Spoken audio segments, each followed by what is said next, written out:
Saad Swerki, a veteran journalist since 1994, has witnessed numerous Gaza conflicts. His experience reflects resilience and keen insight, yet he emphasizes that this time is unique.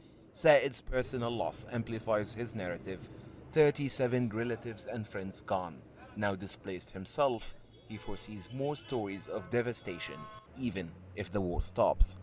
70% of people won't find a place to live.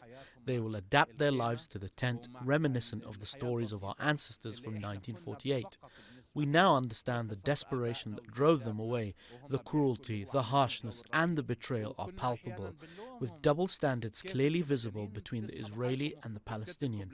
The Palestinian is always forgotten and abandoned.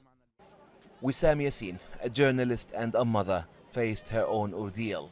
Displaced from Gaza City, her temporary refuge in Khan Yunis was bombed.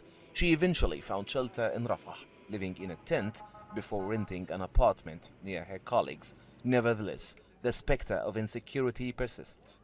When I moved into this house, my children were with me. The shelling near Kuwaiti hospital where we work was terrifying. My daughter's screams were the first thing I heard.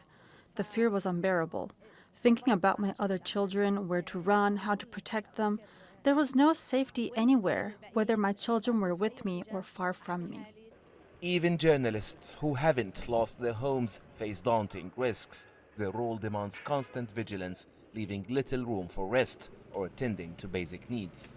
The risks we face are not only in the field work. When I go home late at night to rest, there are risks on the way. In the house itself, there are many hours filled with anxiety and fear, especially since we are far from our families. We have other tasks related to the details of daily life. How do we find water, food and household needs?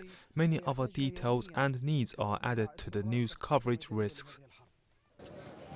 This is just a glimpse of the experience of journalists in Gaza who courageously report from the front line of the conflict, witnessing both its impact and personal hardships.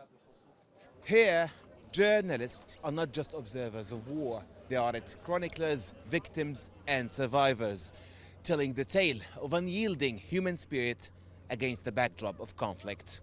Nizar, Sadawi, 30 World, Rafah, southern Gaza.